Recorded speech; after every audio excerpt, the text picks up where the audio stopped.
¿Por qué la iglesia entonces promueve a los santos en esta veneración?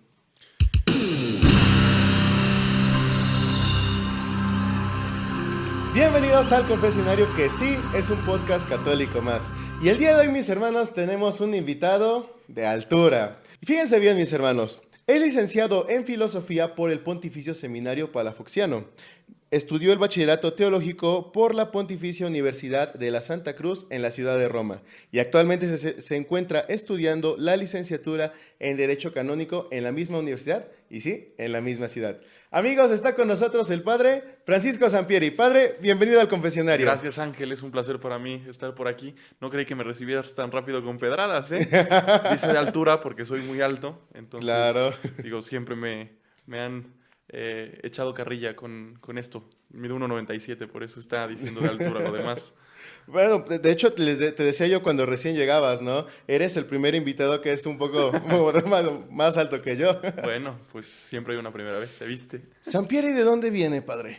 El apellido. Ajá. El apellido es italiano. La familia de parte de mi papá fue parte de la onda migratoria de inicios del siglo XX. A inicios del siglo XX, el presidente Porfirio Díaz busca que personas extranjeras vengan a tecnificar varios sectores del país. Y entonces, entre estos, busca gente que tecnifique el café y el azúcar. Al norte de Italia, en un pueblito que se llama Lentiai, en una zona que se llama Belluno, cerca de Venecia, sería como la referencia más fácil, había gente que sabía de esto. Porfirio Díaz los invita, los trae, y así llegan varias ondas de italianos a tecnificar varias cosas. Y bueno, allí venían mis ancestros, y pues se siguió. ¿Te has encontrado a algún familiar o conocido ahora que estás en Roma? He ido al pueblo, me hice buen amigo del párroco. Saludos para don Luca, si nos ve, aunque no habla español, pero es bastante interesante. Me he ido a pasear ahí en el cementerio y ver Ok. tumbas con tus apellidos de gente que no conoces, es interesante. Digo, fue hace mucho tiempo, las familias se quedaron partidas, divididas, vinieron de hermanos, otros se quedaron, así que tiene que haber algún pariente, pero no lo sabemos. A lo mejor convivimos sin saber que tenemos la misma sangre. Sí, sí, sí, es como aquí en los mismos pueblos, ¿no? Que de Pasa. repente te encuentras primos que ni siquiera conocías. Bueno, supongo que a ti te ha pasado allá. Sí, sí, sí. Y también aquí, ¿eh? También aquí creció mucho, hubo mucha descendencia y bueno, de todo. Pues mira, eres el segundo de descendencia italiana que viene acá. En anteriores capítulos tuvimos al padre Miguel Arcángel de Simone. Entonces, bueno, pues es un gusto tenerte aquí. Y amigos, pues vamos a comenzar ya con nuestro tema que vamos a tratar el día de hoy. Pero no se olviden de darle like, de compartirnos, de seguirnos también en nuestras redes sociales. Recuerden que estamos como @elconfemx en todas las redes sociales para que pues este mensaje le llegue a muchas personas. Padre Francisco Sampieri, hay un tema que tú dominas muy bien, que es el de la santidad. Nos decía nuestro productor cuando recién llegabas, ¿no? Eres santopedia andante. Y justamente por eso quisimos que nos pudieras dar algunas luces sobre este tema. La primera pregunta sería, ¿qué es la santidad? Mira, yo creo que esta te la puedo responder intentándote responder por qué me gusta tanto, ¿no? La santidad es sin duda un atributo de Dios, una cosa que solamente Dios posee en plenitud y me atrevo a decir en exclusiva y que solamente Dios puede compartir, ¿no? Los santos son al final personas que tienen una relación con Dios y en la medida en la que tienen esta relación con Dios, bueno, tú sabes que todas las personas que conviven juntas terminan pareciéndose, ¿no? O sea, los hijos se parecen a sus padres, pero no solamente física, en el sentido físico. No sé, a mí, por ejemplo, cada vez que me ve caminar mi familia, me dice, tienes el mismo meneado de caderas de tu papá. Siempre, siempre me dicen lo mismo. Y eso no lo heredas, eso lo aprendes, ¿no? Por imitación. Hay muchas personas que buscan tener una relación seria con Dios y en la medida en la que tienen esta relación íntima, profunda, de amistad, de familiaridad, empiezan a adquirir atributos de Dios. Comparten con Él, porque Dios se los quiere compartir, los hace partícipes de estos atributos suyos, como la santidad. Entonces, la santidad es ese atributo que solamente le pertenece a Dios, pues yo diría la perfección en plano sumo, pero que a los hombres se les participa por relación, por amistad, por inclusión, vamos a decirlo así. Así lo pienso yo. Y te decía, ¿por qué me gustan tanto los santos? Porque yo puedo ser uno, porque tú también puedes, ¿no? Porque los santos, la santidad, si quisiera darte otra definición un poco distinta, sería el proyecto que Dios tiene para tu vida. Y si ese es el proyecto que Dios tiene para tu vida, me apasiona mucho ver cuál ha sido el proyecto que Dios ha tenido para distintos hombres, mujeres, niños, ancianos de distintas épocas, razas, pensamientos, culturas, vaya, de absolutamente todo, cómo Dios ha tenido un proyecto ultra específico para cada quien y cómo cada vez que intenta hacer santo a una persona, tiene métodos increíbles. Me gusta mucho eso y me gusta mucho pensar en cómo Dios ve nuestro potencial y hasta dónde podemos llegar si lo dejamos actuar, ¿no? Si dejamos que esa amistad nos transforme. Entonces me apasiona mucho el tema por eso. Padre, cuando nosotros hablamos de la santidad o de un santo, inmediatamente puede venir a la mente las imágenes que están en nuestras iglesias, ¿no? Personas como la mismísima Virgen María, San José, San Pío, San Juan Pablo II, son personas que han dado ejemplo y que su obra y su vida ha trascendido a través de la historia y el tiempo. Para la iglesia, la santidad, ¿qué significa? Mira, me gusta mucho una definición que ocupa el Papa Francisco en este documento que escribió sobre la santidad, que si no me falla la memoria se llama Gaudete et Exsultate. Sí. Y él decía, la santidad es el rostro más bello de la iglesia, porque al final es el rostro mismo de Dios reflejado, o voy a decirlo así, trasplantado casi casi en los hombres. Entonces, ¿qué es la santidad? La santidad también termina siendo el proyecto de la iglesia. La santidad es el mayor trofeo de la iglesia, ¿no? Cuando la iglesia ve a un santo, siente que vale la pena lo que hace. Entiende que está cooperando material y formalmente con Jesucristo para alcanzar ese proyecto que Él tiene, que es que todos tengamos un lugar con Él en el cielo, ¿no? Una silla en esa mesa, en ese banquete que Él describe, ¿no? El banquete de bodas interminable en el cielo.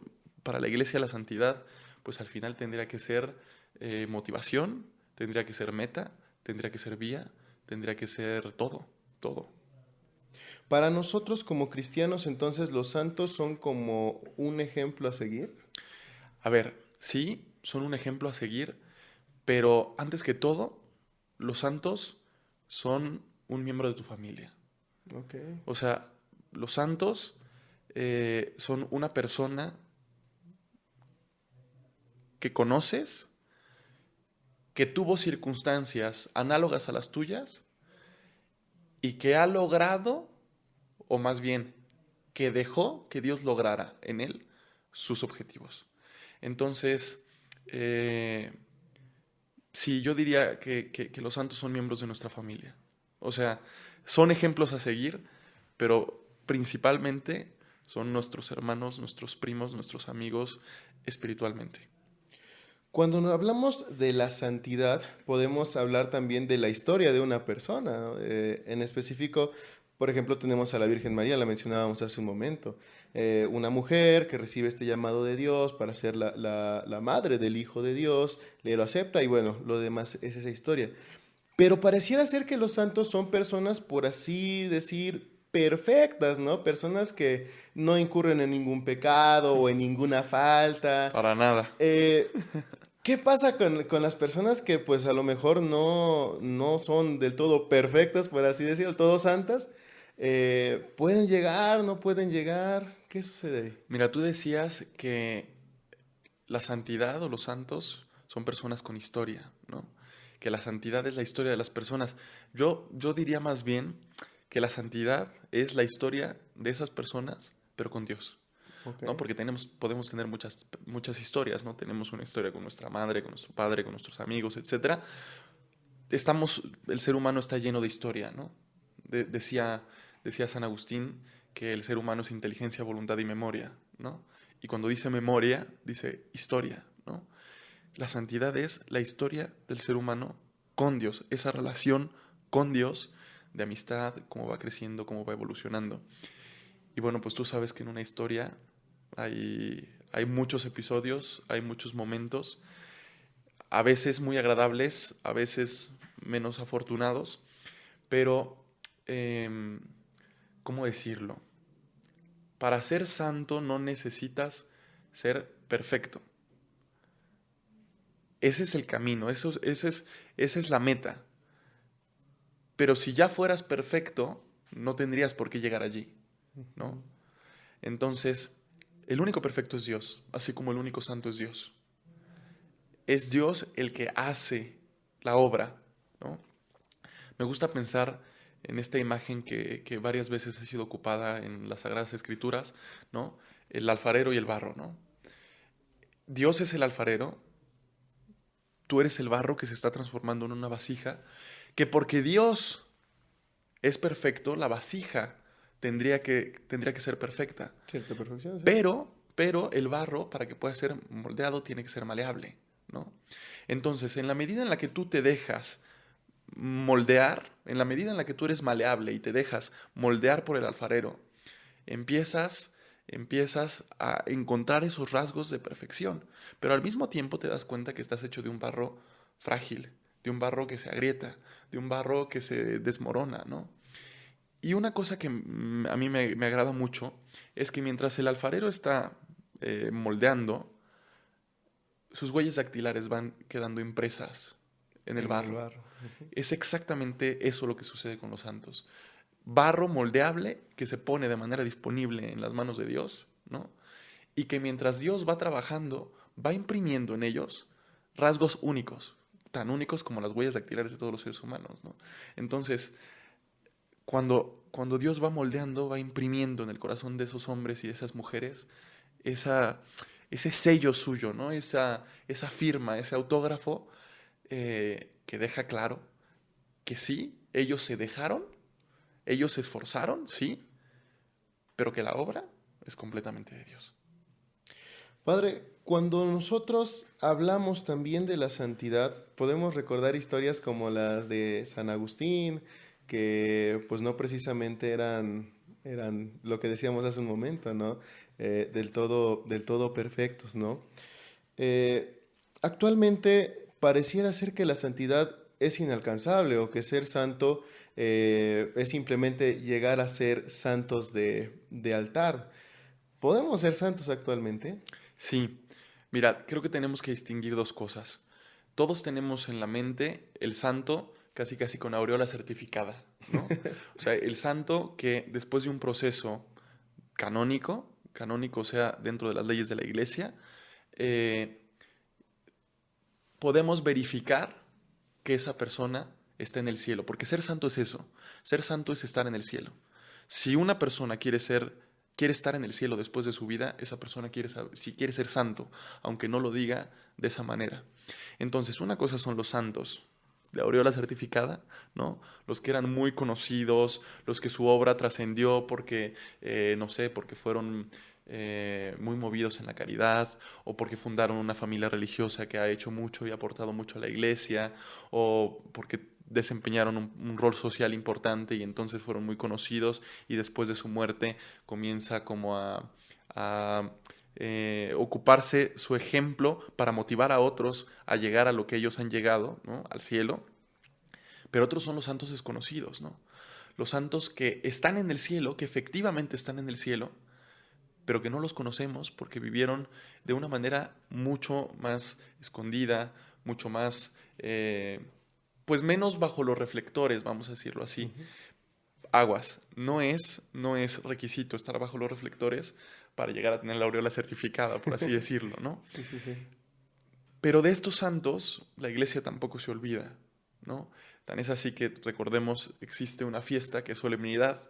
Las solemnidades son las fiestas de más alto rango, por así decirlo, en el calendario litúrgico de la Iglesia Católica, que es el 1 de noviembre, ¿no? El 1 de noviembre, Todos Santos. Y cuando decimos todos santos, incluimos a los que tenemos en las imágenes en las iglesias, Ujú. pero también incluimos a la abuelita, a aquella persona que falleció, a tu tía, a tu primo, que esperemos que estén en el cielo. Que si están en el cielo, son santos y están allí, ¿no? Entonces, tú decías, tenemos santos como San Agustín. Pues es que volvemos al mismo punto que tú mismo mencionabas antes. La santidad es la historia de los hombres con Dios. Y siempre, en cualquier historia, hay un momento en el que conoces a la persona. La historia de San Agustín, ¿no? Que tenemos a un hombre genio, ultra inteligente, con habilidades de oratoria increíbles, pero que estas mismas habilidades lo volvieron en cierto momento soberbio, lo volvieron muy propenso a gratificaciones y placeres del mundo, que a él, en la cultura en la que estaba, le parecía que eran pues la única manera de ser feliz, ¿no? Comienza a buscar la felicidad verdadera cuando se da cuenta que no lo llena todo esto que prueba, y en cierto momento comienza esa historia con Dios, ¿no? Bueno, desde antes, desde su nacimiento, Dios ya estaba jugueteando, intentando llamarlo, ¿no? Lo Sí, sí, sí. sabemos por su madre que tanto rezó por su conversión. Pero en cierto momento conoce a Dios y comienza este parteaguas, ¿no? Como el antes y el después. Y todos los santos han tenido un antes y un después. Inclusive las personas más santas, ¿no? Más santas en el sentido de, podríamos decirlo así, que de pequeños, ¿no? Que desde pequeños tenían esta relación con Dios firme, ¿no? Me viene a la cabeza Santa Teresa del Niño Jesús, que, o sea, ella santa, sus papás también canonizados, ¿no? Esposos santos que viviendo el matrimonio llegan a una relación tan íntima con Dios, y entre ellos que también se vuelven modelo para todos los esposos católicos. Digo, si tú piensas que es una hija de papás también canonizados, dirías, bueno, siempre ha sido perfecta. Y no es así. Sí, sí, sí. Santa Teresa del Niño Jesús, hasta casi los 15 años, era una niña berrinchuda, insoportable en muchos sentidos, ¿no? No se me ofendan los y las carmelitas, soy muy devoto de Santa Teresa del Niño Jesús, pero hay que decir la verdad. Santa Teresa del Niño Jesús tuvo una personalidad bastante complicada en el antes, digo, tal vez influenciada porque su madre muere cuando ella tenía 5 años, ¿no? Pero hay un momento en el que Dios interviene en su vida, que es una noche de Navidad. Y a partir de ese momento ella cambia, ¿no? Y dirías, bueno, pero no cometió pecados aparatosos, ¿no? No Ujú. asesinó a nadie, no tuvo no sé, un desenfreno de lujuria. No, pero de todos modos, su relación con Dios no era la ideal que podríamos imaginarnos para un santo, ¿no? Entonces hay un antes y un después. Este parteaguas se da a partir de mucho tiempo, ¿no? O de eventos muy marcados en la vida de las personas, ¿verdad? Pues depende. Creo que así como tú y yo no tenemos ninguna relación de amistad que sea igual, aunque compartamos a los mismos amigos, Ujú. con las personas que dejan que Dios obre en su vida, pasa lo mismo. O sea, te decía, San Agustín estuvo 30 años buscando la verdad hasta que alguien, San Ambrosio, otra mente prodigiosa, le explica y eh, deja que Dios comience a entrar en su vida a partir de la predicación de San Ambrosio, ¿no? Pero fue un proceso que duró años. Santa Mónica, su madre, rezó y lloró años por su conversión. Había pasos muy pequeños, muy pequeños, muy pequeños en San Agustín, pero también había retrocesos enormes. Fue un proceso de mucho tiempo. Pero también tienes a personas, te decía, como Santa Teresa del Niño Jesús, que en Sí, una sí. noche se dan cuenta, y lo que no había, o sea, la niña berrinchuda e inmadura se convierte en una mujer hecha y derecha, que sabe lo que quiere, que sabe a dónde va y que sabe que lo que quiere y que la meta a dónde va es a Dios, ¿no? Y como esto podemos encontrar tantas y tantas personas, ¿no? Inclusive los santos del Evangelio. Mateo, que publicano es un recaudador de impuestos, traicionero, ladrón, tantas cosas que se le podían adjudicar a un publicano recaudador de impuestos, siente la mirada de Jesucristo, ese es el momento en el que cambia y de la noche a la mañana deja todo sin que le importe absolutamente nada. Imagínate, este señor trabajaba para el Imperio Romano. De la noche a la mañana deja todo sin importarle que el Imperio Romano después vaya a su casa a decirle, oye, me dejaste la mesa de impuestos, ¿qué te pasa?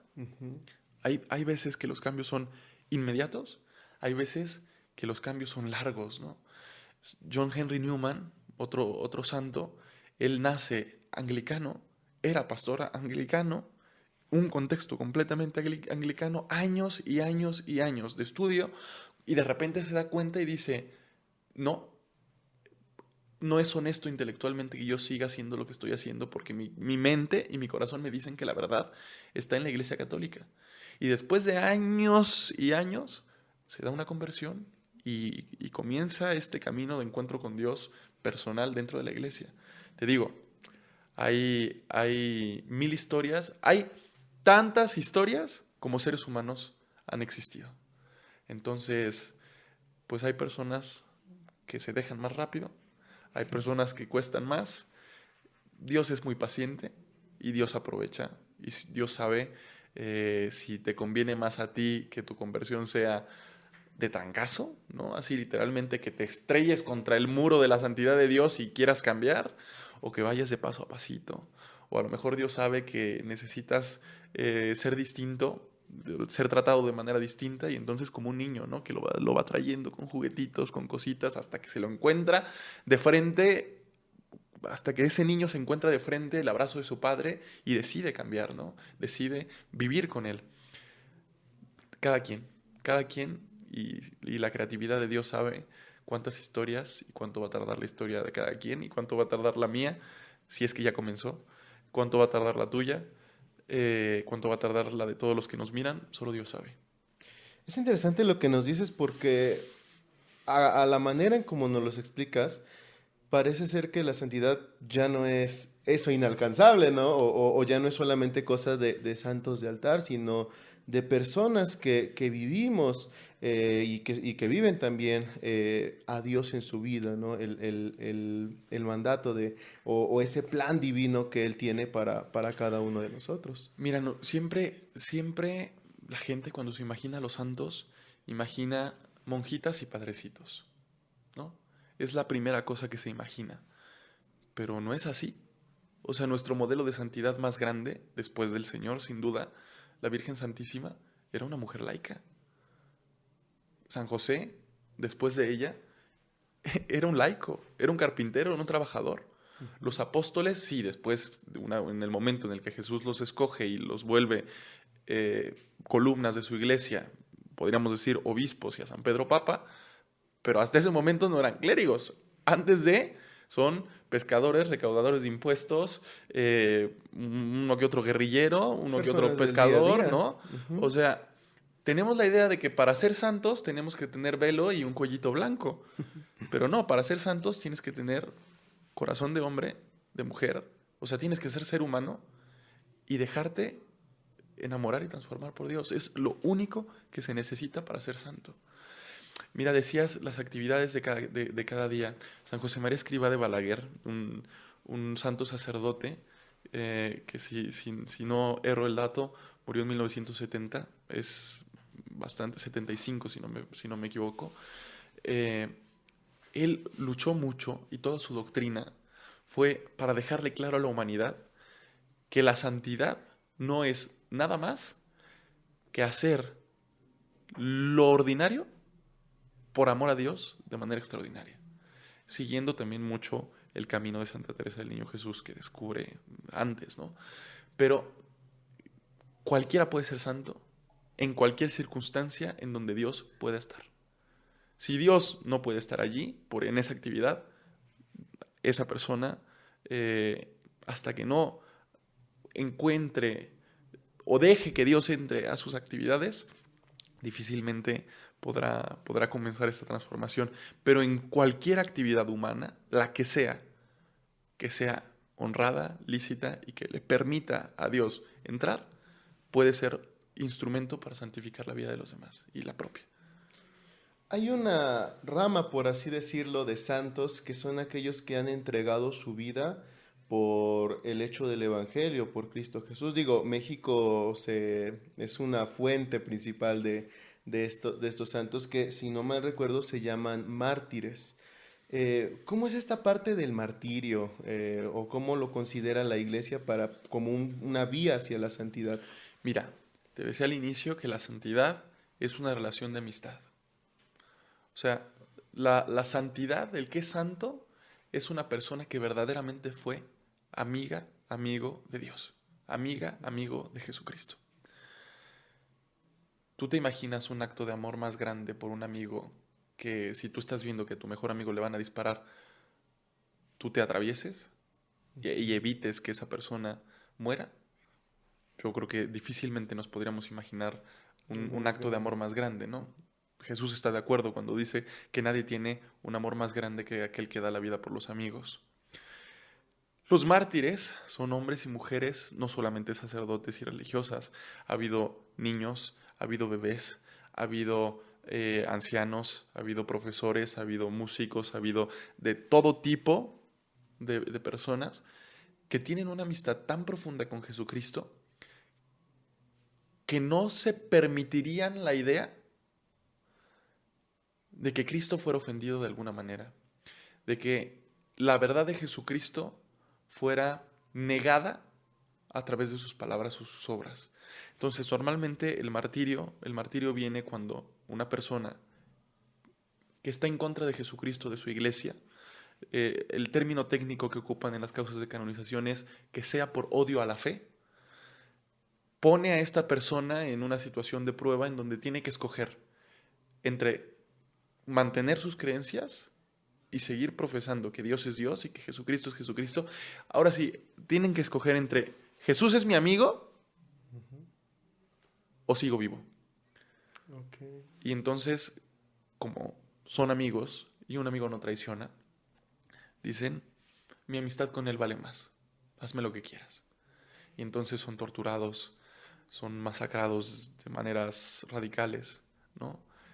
Pero no les importa porque tienen como bien esa fidelidad y esa lealtad a su amigo, ¿no? Y entonces la iglesia reconoce en ese acto de amor gigante, el más perfecto que puede existir, que la amistad de esa persona con Jesús era real, y si la santidad es amistad con Cristo, estas personas son santas.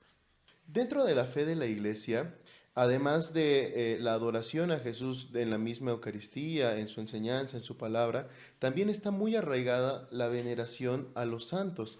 Pero también está muy atacada por otros credos religiosos, por incluso personas fuera de la iglesia, esta veneración hacia los santos, ¿no? Al mismo hecho de que se contrapone con aquella parte de la escritura del Éxodo, en donde dice que pues, no adorarás a ninguna imagen, a ninguna otra persona que no sea al mismo Dios. ¿Por qué la iglesia entonces promueve a los santos en esta veneración? Te voy a poner un ejemplo que sigue como con este asunto de los artistas. Imagínate que yo soy muy fan de... Ay, ¿qué artista será? Coldplay. No, pero no de música, de Ah, pintura, no sé, de Caravaggio. ok. ¿No? Soy muy fan de Caravaggio. Si estuviera vivo en el tiempo de Caravaggio, podría interactuar con Caravaggio, decirle cuánto lo admiro, seguirlo, ser su fan, ¿no? Ujú. Indudablemente, el cariño y la admiración que tengo por Caravaggio me va a hacer admirar, contemplar y respetar todas sus obras. Dios es el artista. Los santos son sus obras. Son sus piezas maestras. No ponemos, o sea, yo, si tuviera enfrente a Caravaggio, sin duda que sé que Caravaggio vale mucho más que la vocación de San Mateo que pintó, ¿no? Ujú. Vaya, sin duda que el artista vale mucho más que la obra y que la obra no sería nada si no hubiera sido el artista el que la realiza, ¿no? Los santos, los santos son esas piezas maestras, esas obras maestras que Dios ha hecho.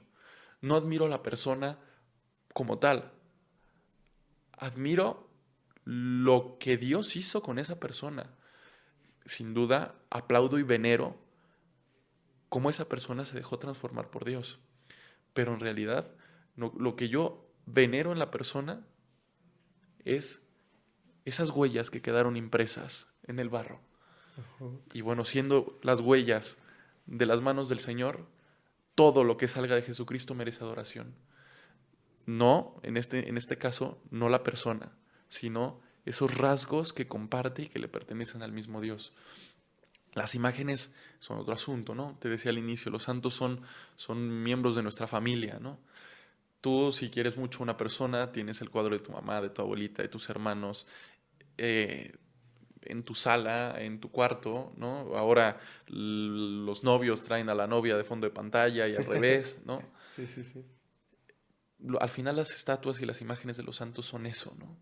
Y tantas veces, si tú te das cuenta, las iglesias están llenas de imágenes gore, ¿no? Así como mucha sangre, que mucha gente no entiende, ¿no? Ujú. Bueno, tú en tu sala tienes una foto de la boda de tu hermana, porque es el momento más importante en la vida de tu hermana, o uno de los más importantes. El momento en el que tu primo se gradúa de la universidad, el momento en el que tú lograste obtener ese premio en aquella carrera deportiva. Tantas veces tenemos en las iglesias imágenes que sí son muy duras, sobre todo las de los martirios de los santos, ¿no? Porque tenemos santos fritos en ollas de aceite, quemados vivos, descuartizados, etcétera, pero que paradoxalmente son el momento más importante de su vida, porque son el momento en el que más han amado. Impacta a veces tanta sangre, tanta tortura, pero al mismo tiempo lo que tendríamos que ver es que si hay mucha tortura, hay infinitamente más amor, porque lo están haciendo por una persona a la que aman y a la que le quieren ser fieles. Entonces, las imágenes y todo este tipo de expresiones no son más que un recordatorio que una persona de nuestra familia, que una persona como yo, amó hasta el extremo a un amigo en común. En nuestra cultura existen también las llamadas reliquias de los santos, que a veces tengo entendido que son como tres tipos, que es algún tipo de hueso o la misma sangre o incluso rasgos de piel. La segunda que son como artículos de él y la tercera que son como alguna imagen o algo que haya sido pasado por alguna de las reliquias, ¿no? Creo que se le llaman grados. Sí, ¿Cómo es esto? ¿Cómo lo maneja la iglesia, este aspecto de las reliquias? ok, mira, lo decías bien, se dividen en 3 grados. El primer grado es todo lo que tenga que ver con el cuerpo de la persona. El segundo grado es todo lo que haya entrado en contacto con el cuerpo de la persona en vida. Ujú. Y el tercer grado es todo lo que haya entrado en contacto con el cuerpo de la persona después de su muerte. Vamos a decirlo así como a grandes rasgos. Entonces, de primer grado, pues sí, un mechón de cabello, ¿no? Para los santos que murieron hace tiempo, un trozo de hueso, una astilla de hueso, un poco de los restos de su cuerpo. Hay santos que han sido incinerados no por la mejor de las razones, ¿no? Pero un poco de esas cenizas, ¿no? En caso de Juan Pablo II, por ejemplo, una de las reliquias más famosas fue sangre que se obtuvo de momentos en donde le hicieron estudios clínicos y las muestras quedaron guardadas para futuros procedimientos clínicos. Después muere el Papa y cuando se hace todo el proceso, esa sangre suya se vuelve una reliquia, Una ¿no? reliquia. De segundo grado, pues habría tantísimas, ¿no? La pluma con la que escribió, la casa donde estuvo, la ropa que usaba, etcétera. De tercero, decías tú, cualquier imagen, cualquier trocito de tela que se pone en contacto directo con el cuerpo del santo o con los relicarios que contienen el cuerpo del santo, ¿no? No siempre puedes tocar directamente, digo, si tienes un fragmento óseo de hace 500 años, si lo pones, si te pones a tallarlo con trozos de tela, pues muy probablemente se te deshaga, ¿no? ¿Y cuál es el sentido de todo esto? Al final, lo mismo tendría un objetivo similar al de las imágenes. Recordarte que es posible. Recordarte que eran de carne y hueso. Ujú. En el sentido más literal de la palabra. Que no eran extraterrestres, que no eran ángeles, que no eran seres de luz, hologramas, que no estaban hechos por inteligencia artificial, ¿no? Que eran personas de carne y hueso. De carne y hueso que comían, que sufrían, que tenían dudas, que conocían, que amaban, que se cansaban. Eso, ¿no? Que no son distintos a ti en nada de lo más elemental de lo que es un ser humano, ¿no? Ser de carne y hueso. Y que ellos, con esa humanidad, lograron llegar a niveles inesperados porque se dejaron transformar por Dios. Así como tú vas a visitar o a platicar con un pariente que falleció a su tumba, pues nosotros vamos a visitar a nuestros hermanos, por eso insisto mucho en que son nuestros familiares, a pedirles consejo, ¿no? A decirles, oye, tú fuiste amigo de Jesús, yo también quiero, yo también estoy en este proceso. ¿Tú dónde lo descubriste? ¿Tú qué hiciste? Oye, tengo este problema y tú tuviste uno similar. ¿Me ayudas? Dame un consejo. ¿Tú cómo le hubieras hecho? ¿Cómo crees que nuestro amigo Cristo hubiera solucionado esta solución en la que, esta situación en la que me encuentro, ¿no? Y bueno, tendremos tantas respuestas como tantos santos existen, ¿no? Si le preguntas, oye, quiero encontrarme a Cristo, ¿no? Y le preguntas a Santa Teresa de Calcuta, te dirá, mira, pues búscalo en los pobres, en los necesitados. Le preguntas a San Francisco de Asís y te dirá, búscalo en la pobreza misma y en el desapego a todo lo que existe, ¿no? Le preguntas a, no sé, a Santa Celia y a San Luis Magtán, los padres de Santa Teresita, y te van a decir, pues búscalo en tu esposa, búscalo en tu esposo, búscalo en tus hijos, ¿no? Le preguntas a la beata Sandra Sabatini, muerta de 23 años, una chica normalísima, universitaria, murió atropellada cuando iba cruzando la calle de la mano de su novio, ¿no? ¿Cómo encontraste la santidad? Pues en mi parroquia, en mi grupo parroquial, en mi día a día, en mi esfuerzo por vivir un noviazgo según el Señor con mi novio, ¿no? En mi esfuerzo de que él también conociera a Dios. Le preguntas a un sacerdote, a un santo sacerdote, no sé, a San Felipe Neri, y te va a decir, pues yo lo encontré viviendo un rasgo de mi sacerdocio al máximo, ¿no? Que en su caso fue la caridad en su ciudad, ¿no? San Juan Bautista de la Salle te contestará en mis alumnos y en la educación a niveles con excelencia. Le preguntas a San José y te va a contestar, pues entre los aserrines y los martillazos de mi taller, ¿no? Cuidando a mi familia. Pero todos tienen algo en común. Lo que hago con Jesucristo, por Él y para Él, ¿no?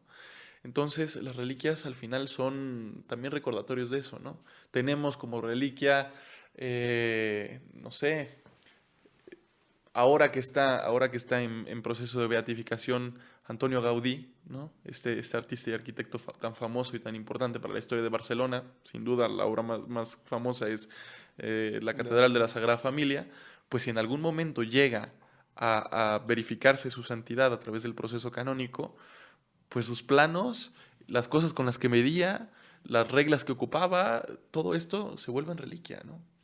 Si hubiera un santo futbolista, pues sus reliquias serían las pelotas, los tacos, los Sus calcetines que usaba, todo uniformes. este tipo de cosas. ¿Por Sí, sí, qué? sí. Porque es el recordatorio para ti, para mí, que la santidad se consigue, una, siendo de carne y hueso, las reliquias de primer grado, y dos, en las actividades más normales, ¿no? El estudiante estudiando, el empresario haciendo lo que le toca, ¿no? El barrendero barriendo, ¿no? Y su escoba será reliquia. Cualquier actividad humana, pero eh, con Dios, por Dios y para Dios. En nuestros pueblos, sobre todo, se le tiene mucha veneración a los santos, pero ciertamente algo que se dice, ¿no? Es el llamado, ¿cuál santo es el más milagroso, ¿no? O pídele a tal porque este es buenísimo para ese caso. En el caso de los milagros y la santidad, ¿qué es lo que pasa? A ver, ¿sí hay un santo más milagroso o hay uno menos o qué sucede ahí? Mira, los milagros los hace Dios. Los santos son, decimos en México, esas palancas que tenemos ante el trono de Dios para que obtengamos lo que deseamos, ¿no?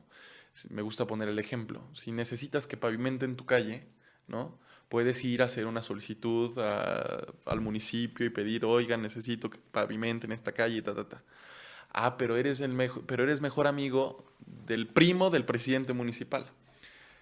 Las dos vías pueden alcanzar lo que quieras, pero una lo puede alcanzar a tiempos récord, contra la otra que va a una burocracia lenta y larga, ¿no?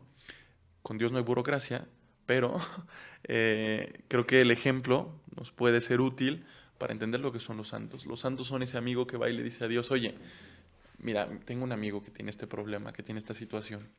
Aquí entra mucho el tema de los patronazgos, ¿no? Los carpinteros con quien fue carpintero, San José. Los médicos con San Giuseppe Moscati o con santos Cosme y Damián o con santos que han sido médicos, ¿no?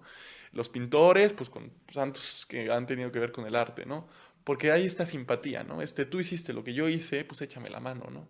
Ayúdame a que Dios me conceda lo que estoy pidiendo. ¿Qué santo es más milagroso? Pues Dios. Dios es el único que hace milagros. Después, pues según lo que pidas, esto de los patronazgos, ¿no? A lo mejor si le pides a alguien que tuvo un rasgo en común contigo o con el que tienes especial simpatía, pues puedes alcanzar ese milagro que estás pidiendo de Dios. Sin duda hay que poner sobre todo a María Santísima, que también es una santa. La Virgen, aunque es la santa más santa, sigue siendo una santa, tan de carne y hueso como tú y como yo, y que se hizo santa respondiéndole que sí al Señor en lo de su vida diaria, en ser madre, en cuidar al Hijo de Dios. Esa fue su misión, pero sigue siendo una mujer de carne y hueso, santa entre las santas, pero al final humana entre las humanas, ¿no? Y yo también te diría, te voy a voltear un poco a la perspectiva, el santo más milagroso yo creo que es el que está en construcción. O sea, el santo más milagroso podría ser tú mismo. ¿Por qué te digo? No porque vayas a transformar agua en vino, ¿no? No por esto. Sino porque si tú te dejas, vas a dejar que Dios intervenga de manera eficaz y en este instante en tu vida. Y yo creo que no hay milagro más impresionante que el de una conversión de una persona real, ¿no? Que empieza a dejar que Dios transforme su realidad. Entonces sí, hay milagros muy extraordinarios, ¿no? Que la curación de una persona de la noche a la mañana, que son como, wow, pero me parece igual de extraordinario el milagro por el que tú puedes interceder, ¿no? Por la conversión de una persona, por la conversión de tu vida, el milagro de dejar que Dios tome completa posesión de cada rincón y cada espacio en tu existencia, es un milagro potentísimo, si no es que el más impresionante, que está en tus manos, que está en tus manos y que se va a dar si tú dejas que Dios lo haga, ¿no? Entonces, no quiero que me malinterpreten, no estoy diciendo que todos nos vamos a volver Superman o algún fenómeno Prodigio. mutante con poderes mágicos, ¿no? Pero vaya que tienes en tus manos el milagro más grande, ¿no? Porque el Señor pide tu libertad para que obre. Entonces, el santo más potente pues, podría ser el que está en construcción con tu misma existencia si lo dejas, ¿no?